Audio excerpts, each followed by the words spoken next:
নমস্কার সবাইকে, আদাব। আশা করি সবাই ভালো আছেন। তো আপনাদের আশীর্বাদ ও দোয়ায় আমরাও ভালো আছি। তো এখন হইলো সকালবেলা একটু যাইতেছি দক্ষিণ বাড়িতে ঘাস কাটার জন্য। মা গেছে, বাবু গেছে, আমি আবার গরুরে আর কি খাবার টাবার দিয়ে আইলাম।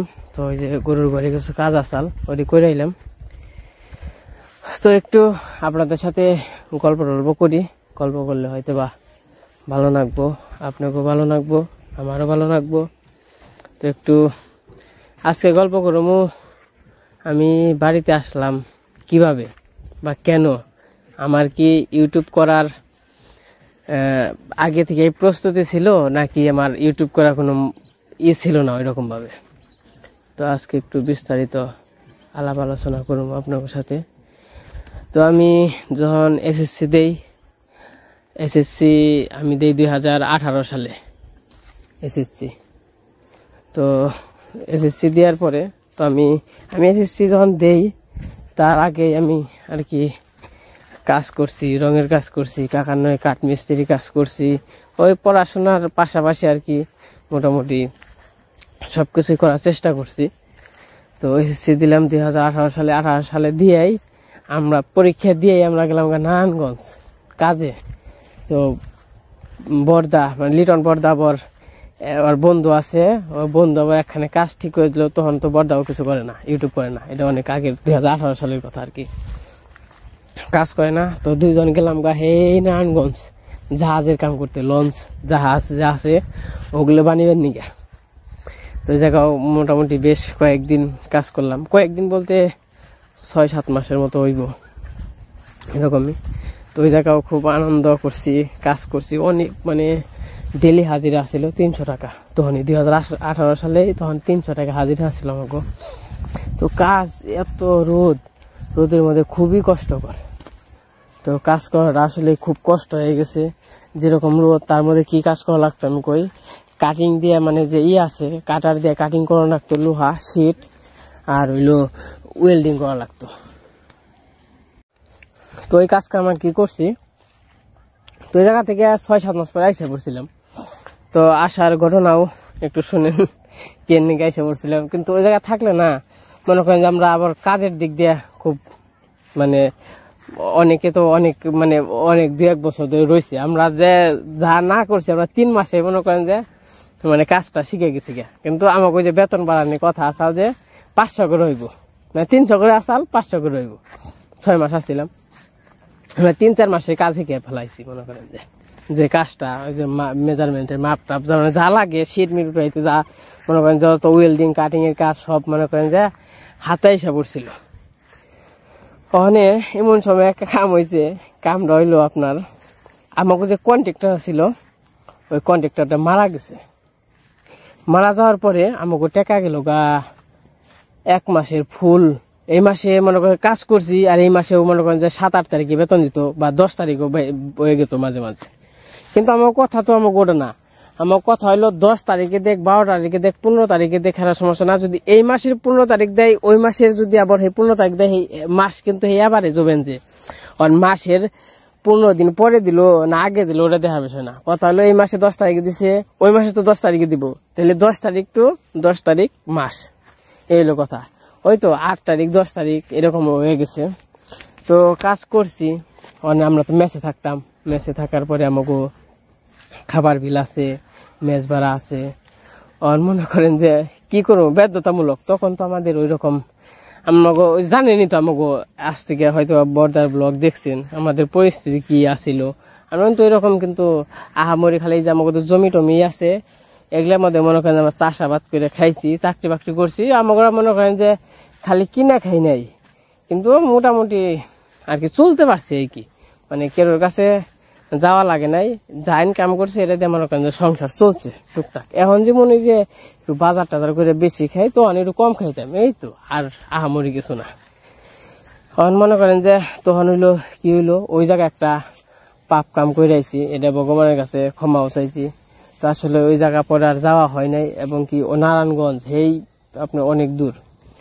তো ওই জায়গা মানে আমাকে তো আধ বান্ধা, আমরা কি করবো কোন, আমাকে কন্ট্রাক্টর গেছে মহিলা টেহা গেছে আটকিয়া। ওই আরেকজনের টিয়াকে আরেকজন দিব, আর একজন আমরা যে দিয়ে আসছিলাম আমার গ্রুপের ওই 18-20 জন সবার টাকা মানে কখন করে চাওয়ানো যায় না, আর কনে পামু হয়ে গেছে মইরে হ্যাঁ লাশ নিয়ে গেছে কারণ টেয়ার আমাকে কেরা দিব, কেউ আর উঠিয়েও দেয় নাই। যেহেতু মারা গেছে তাহলে আমাকে 1-1.5 মাসের টাকাটা আটকা রইলো, টাকাটা আমরা পাই নাই। অহন মনে করেন যে বাড়ি আল্লারে ভাড়া দিন কেমনে, আর খাওয়ার অনেক কি বিল দিন কেমনে। তো এই জায়গায় একটা বড় একটা পাপ কাম করছি, আসলে যে খাওয়াইছে তারে কোনো টাকা পয়সা দিতে পারি নাই। এই যখন আইছি তখনও আর কি মনে মনে আর কি ভগবানের কাছে কইছি, এখন আইনে আমাকে কিছু করার নাই, ভগবান তুমি তো সব জানোই, তোমার এই যে এখন পাপ করলাম এটা এখন কি করবা কও তুমি, তো তোমারে যাই না হই না তুমি জানো এরকম বিপদে পড়ছি দেখে, বিপদে না পড়লে তো মানুষ কাউরে ক্ষতি করে না, আমাদের তার কোনো ক্ষতি করার কোনো দরকার নেই, বাসা ভাড়া খাওয়ার বিল তো সবকিছু রাইখে তাও পলিয়াইছিলাম, তাও আমাকে একজন বের করে দিছিল, 2 জন লোক আসছিল আমাকে ভালো চেনা জানা, ওরা আবার অন্য কন্ট্রাক্টরে কাজ করতো, হেরা পর বের করে দিছিল। আমরা থাকতাম 3 তলায়, হেরা থাকতো 5 তলায়, এখন ভালো সম্পর্ক আছে।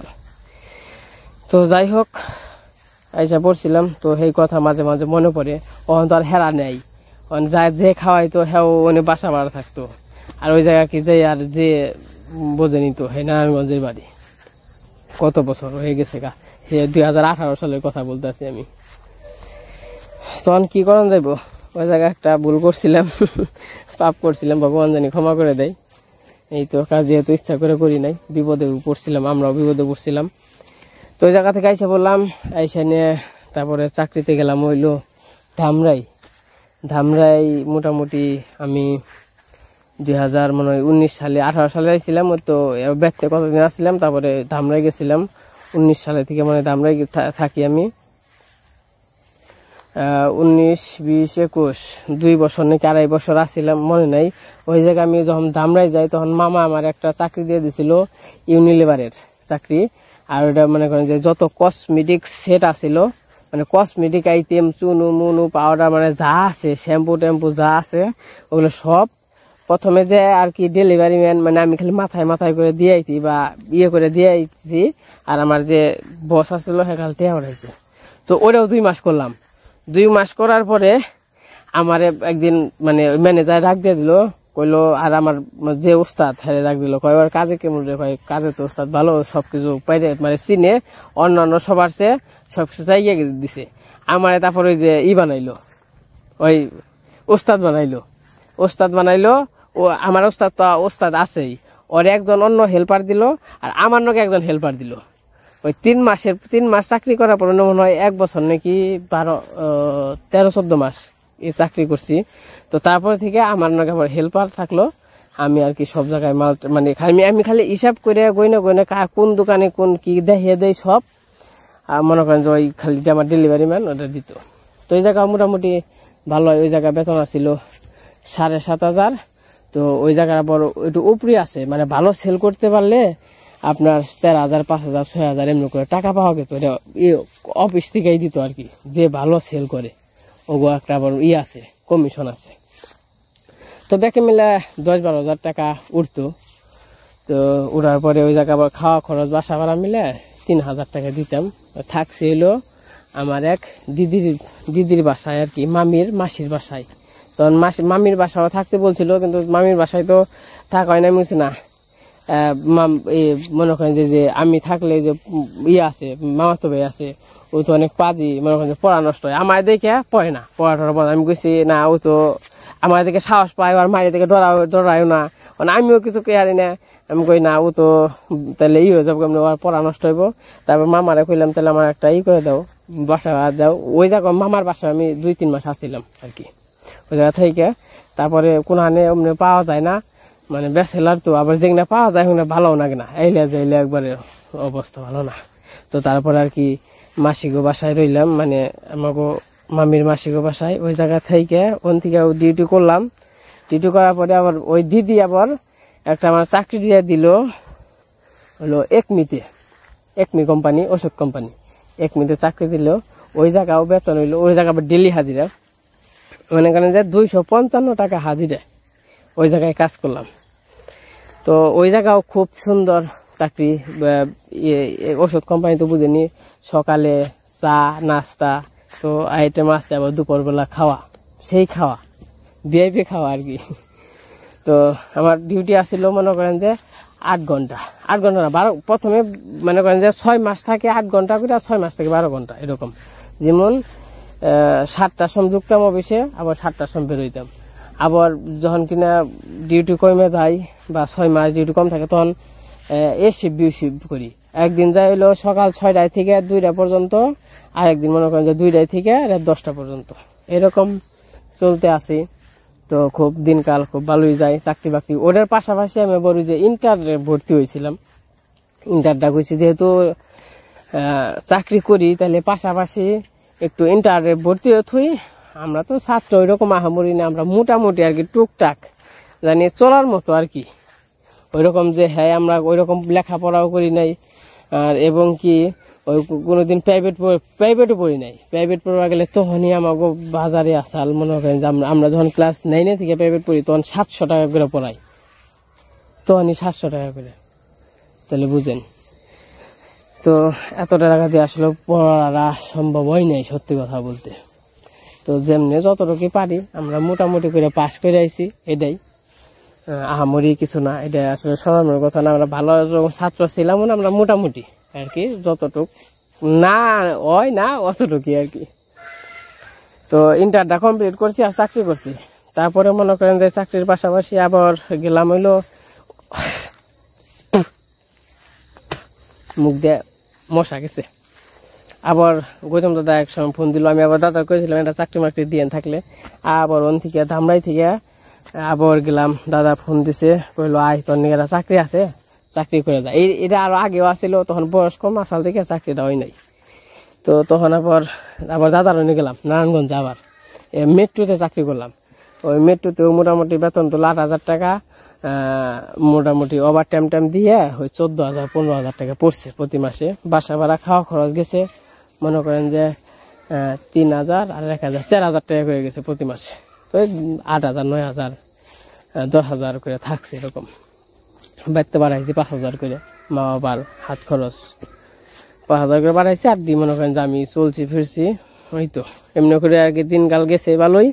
তো আমার ব্যক্তি যে বর্দারা ইউটিউব করে, আমি যখন নারায়ণগঞ্জ যাই তখন ইউটিউব করে, তো তখন শুনি ইউটিউব থেকে মোটামুটি বলে চলার মতো আর কি, গোছ আছে ভালোই, ইনকাম টিনকাম হয়, সবাই আর কি ভালোই আছে আর কি, বাড়িতেও ভালো সবাই, আমরাও চাকরি বাকরি করি, আমরাও ভালো, আমরা সব মানে সবাই ভালো, যে যার মতে সবাই ভালো আছে আর কি।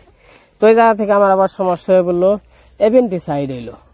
এভেন্টিসাইড হওয়ার পরে হঠাৎ করে একদিন অফিসে গেলাম, অফিসে যেহেতু প্রচুর পেট বিষ, অফিস থেকে বেরোইলাম, বেরিয়ে গেলাম পপুলারে গেলাম। তারপরে যে কইলো আপনার পরীক্ষা হয় না, এটা তো এভেন্টিসাইডের ব্যথা।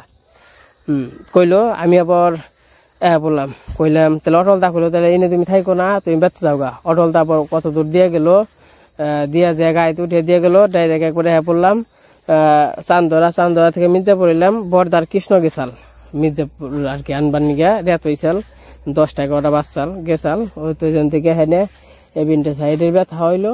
মনে করেন যে এখানে পরীক্ষা টরীক্ষা করলো, দেখলো আসলে এভেন্টিসাইড।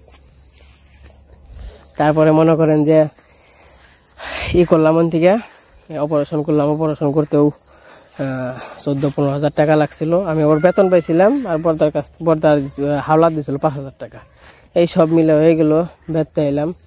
তখন বর্দা গেলো তো ব্যর্থ আইসত, তাহলে ইউটিউব করতে থাক, যদি হইলো না হইলে না হইলো, কোনো ইয়ের বিষয় না, হইলেও সই না হইলেও সই। কারণ আমি আবার কইলাম তাহলে আমার বন্ধ আছে, যেহেতু আমার 3 মাস ছুটি, তাহলে ইউটিউব করি। তো মনে করেন যে এই যে ওন থেকে মনে করেন যে ইউটিউব জগতে আসা, কিন্তু ইউটিউবে আমি অনেক পরিশ্রম করছি। অনেক পরিশ্রম করার পরে সফল হয়েছি। আমার এক চ্যালেঞ্জ যায় আরেক চ্যালেঞ্জ আহে, আরেক চ্যালেঞ্জ যায় আরেক চ্যালেঞ্জ আহে, এটা তো আপনারা সাক্ষী দেখছেন। খুব খাটছি আমি একটা বছর কোনো ইনকাম করতে পারি নাই ইউটিউবে। তখন যে কষ্ট করে চলছি আসলে বলার মতো না। আমি খালি মনে করেন যে বর্দা করে যখন বাজার টাজার খন রাখছে, তখন মনে করেন যে নগে মির্জাপুর গেছি বর্দা নগে। তাছাড়া এমনি আমি মির্জাপুর যাই না। হঠাৎ আমাকে মনে করেন মাসে 2বার বাজার করছি, ওই আলু মালু এগনে আবিজুবি, তাছাড়া আর কিচ্ছু খাই না। একটা মাছ এনেও খাই নাই, মুরগি এনেও খাই নাই, এরকম অবস্থায় চলাফেরা করছি। একটা বছর আমার কোনো ইনকাম নাই। ওই আশায় আশায় থেকে একমাত্র ভগবান জানে আর এমনি সবাই জানে একটা বছর আমি কোনো ইনকাম করতে পারি নাই। পরে মাঝখানে ওই যে আমি করলাম ইউটিউব ছেড়ে দিলাম, দেখলেন ইউটিউব ছাড়ার পরে অন কি করুম, অনেক কোলাই না, অন চাকরিতে যান লাগবো।